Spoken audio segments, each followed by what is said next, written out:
Part 2 ഭൈരവഗീതം. ഉച്ചവെയിൽ കോവിലത്തെ മുറ്റത്ത് കനത്തു നിൽക്കുന്നു. അടുക്കളയിൽ വലിയ ചെമ്പിൽ ചോറ് തിളയ്ക്കുന്ന ശബ്ദം. പുകയുന്ന വിറകിനിടയിൽ കണ്ണുനീർ തുടച്ചുകൊണ്ട് ഗീതിക കറി ഇളക്കുകയാണ്. അപ്പോഴാണ് വേണുമാമൻ അങ്ങോട്ട് വന്നത്. ആ തറവാട്ടിലെ പഴയ കാര്യസ്ഥനാണ് അദ്ദേഹം.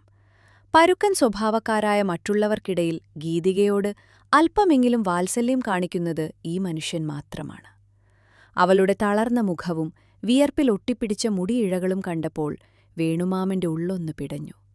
പെട്ടെന്ന് അദ്ദേഹത്തിന്റെ മനസ്സ് കുറച്ചു വർഷം പുറകോട്ട് സഞ്ചരിച്ചു.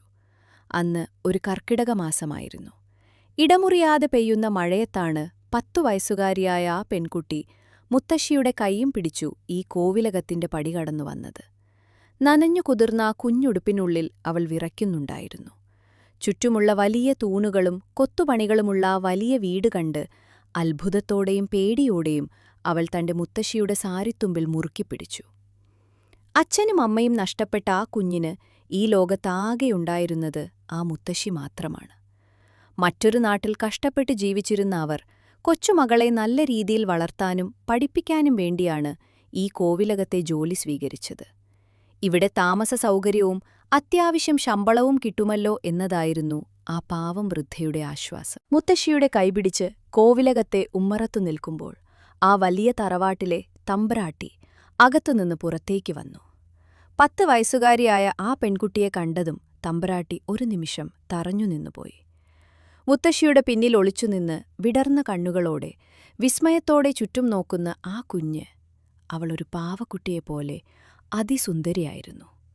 ഉണ്ടക്കവിളുകളും കാർമേഘം പോലെ തോളറ്റം വരെ നീണ്ടുകിടക്കുന്ന ചുരുളൻ മുടിയും നക്ഷത്രങ്ങൾ തിളങ്ങുന്നതുപോലുള്ള ആ വലിയ കണ്ണുകളും ആരെയും ഒന്ന് ലാളിക്കാൻ തോന്നിപ്പിക്കും. വിടരാൻ നിൽക്കുന്ന ഒരു താമരമുട്ടുപോലെ ശുദ്ധമായിരുന്നു ആ കുഞ്ഞുമുഖം. ഒരു നിമിഷം തമ്പ്രാട്ടിയുടെ ഉള്ളിൽ ആ കുഞ്ഞിനോട് വാത്സല്യം തോന്നിയതാണ്. പക്ഷേ അടുത്ത നിമിഷം ആ മനസ്സിൽ അസൂയയുടെ കരിനിഴൽ പടർന്നു. തന്റെ സ്വന്തം കൊച്ചുമക്കളേക്കാൾ ഈ വേലക്കാരിയുടെ കൊച്ചുമകൾ സുന്ദരിയാണെന്ന തിരിച്ചറിവ് ആ അഹങ്കാരത്തിന് താങ്ങാനായില്ല. തറവാടിന്റെ പ്രതാപവും സമ്പത്തുമുള്ള തന്റെ കുഞ്ഞുങ്ങളെക്കാൾ ലക്ഷണമൊത്ത ഒരുത്തി ഈ മുറ്റത്തു നിൽക്കുന്നത് അവർക്ക് സഹിച്ചില്ല. ആദ്യത്തെ ആ നോട്ടത്തിൽ തന്നെ അവരാ കുഞ്ഞിനെ അകറ്റി നിർത്തി. സ്നേഹത്തിനു പകരം വെറുപ്പും പുച്ഛവുമാണ് ആ കണ്ണുകളിൽ നിറഞ്ഞത്. മറ്റുള്ളവരെ ദ്രോഹിക്കുന്നതിലും അപമാനിക്കുന്നതിലും ആനന്ദം കണ്ടെത്തുന്ന ഒരു പ്രത്യേക സ്വഭാവമായിരുന്നു ആ തറവാട്ടമ്മയ്ക്ക്. ടി കാർത്യായനി, നിനക്കിവിടെ ജോലി തന്നത് ഈ കൊച്ചിനെ ഇവിടെ രാജകുമാരിയായി വാഴിക്കാനല്ല. ഇതിനെക്കൊണ്ടെടുക്കാവുന്ന പണികളൊക്കെ എടുപ്പിച്ചോണം. വെറുതെ ഇരുന്ന് ഈ പടിവാതിൽക്കൽ ആരും സുഖിക്കേണ്ട. അഹങ്കാരം നിറഞ്ഞ ആ ശബ്ദം കേട്ടതും 10 വയസ്സുകാരിയായ ഗീതിക ഭയത്തോടെ മുത്തശ്ശിയുടെ സാരിത്തുമ്പിൽ മുഖമുൾപ്പിച്ചു. ഒരു കൊച്ചു കുഞ്ഞിനോട് പോലും അസൂയ തോന്നി അവളെ ദ്രോഹിക്കാൻ തുടങ്ങിയ ആ സ്ത്രീയുടെ മനസ്സിൽ കാരുണ്യത്തിന്റെ ഒരു തുള്ളി പോലുമുണ്ടായിരുന്നില്ല.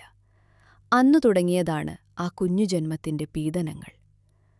മുത്തശ്ശി കാർത്യായനി ആ കോവിലകത്ത് പണിക്കാരെ നിയന്ത്രിക്കുന്നതിനും അടുക്കടുക്കള പണികൾക്കുമായി കൂടി. അതോടെ ഭൈരവി ഗീതികയുടെ ജീവിതത്തിന് ഒരു പുതിയ താളം വന്നു. മുത്തശ്ശി അവളെ അടുത്തുള്ള സർക്കാർ സ്കൂളിൽ ചേർത്തു. പഠിക്കാൻ വളരെ മിടുക്കിയായിരുന്നു അവൾ.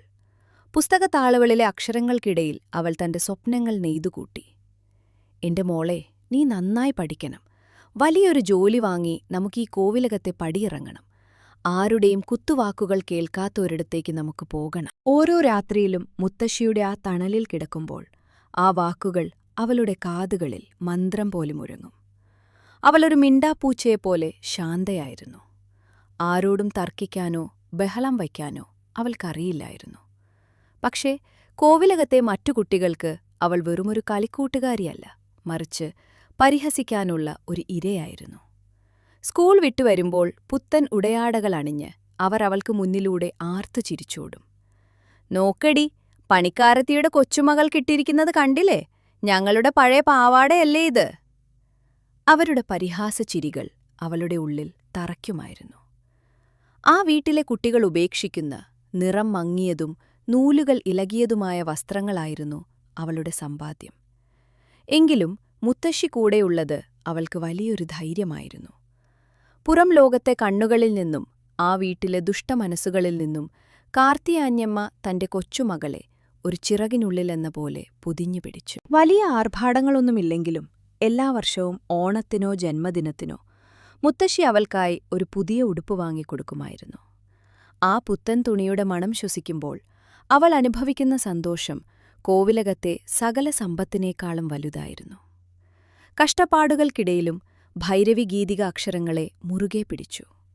10ാം ക്ലാസ്സിലും പ്ലസ് ടുവിലും ഉജ്ജ്വല വിജയം നേടിയപ്പോൾ അവളുടെ കണ്ണുകളിൽ പുതിയൊരു ലോകം തെളിഞ്ഞു. കാർത്തിയാനിയമ്മയ്ക്ക് തന്റെ കൊച്ചുമകളെ ഒരു വലിയ കോളേജിൽ ചേർക്കണമെന്നായിരുന്നു മോഹം. പക്ഷേ കോവിലകത്തെ തമ്പുരാക്കന്മാർക്ക് അത് സഹിച്ചില്ല. ഒരു വേലക്കാരിയുടെ കൊച്ചുമകൾക്ക് എന്തിനാടി ഇത്ര വലിയ പഠിത്തം? ഇവളെ ഇവിടുത്തെ പണികൾക്ക് നിർത്തിയാൽ മതി. തറവാട്ടമ്മയുടെ പരിഹാസം നിറഞ്ഞ വാക്കുകൾ കാർത്തിയാനിയമ്മയെ തളർത്തിയില്ല. എന്റെ മോൾ പഠിക്കും. ഈ കോവിലകത്ത് അതിന് സമ്മതമല്ലെങ്കിൽ അവളെയും കൊണ്ട് ഞാൻ വേറെ എവിടെയെങ്കിലും പോയി പണിയെടുത്തു ജീവിക്കും. കാർത്തിയാനിയമ്മയുടെ ആ ഉറച്ച സ്വരത്തിനു മുന്നിൽ അവർക്ക് വഴങ്ങേണ്ടി വന്നു. കാരണം അവരെപ്പോലെ വിശ്വസ്തയായൊരു വേലക്കാരിയെ അവർക്ക് നഷ്ടപ്പെടുത്താൻ വയ്യായിരുന്നു.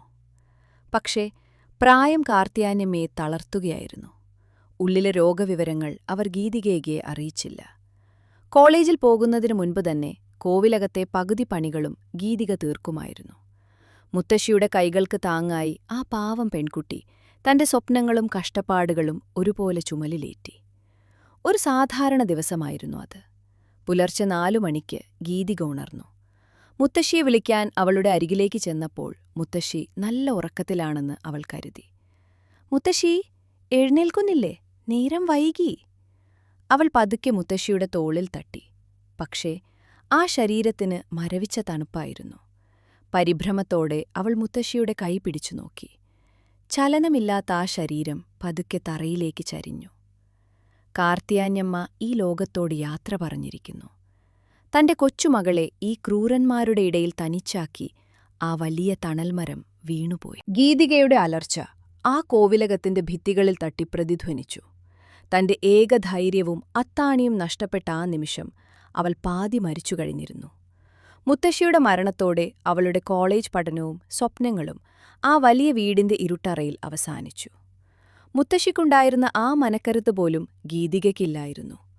ഒന്നുറക്കെ പ്രതിഷേധിക്കാൻ പോലുമാവാതെ അവൾ ആ അടുക്കളയിലെ കരിപുരണ്ട ചുവരുകൾക്കുള്ളിൽ തളയ്ക്കപ്പെട്ടു. മുത്തശ്ശി ആഗ്രഹിച്ചതുപോലെ വലിയൊരു ജോലി വാങ്ങി പടിയിറങ്ങാൻ അവൾക്ക് കഴിഞ്ഞില്ല.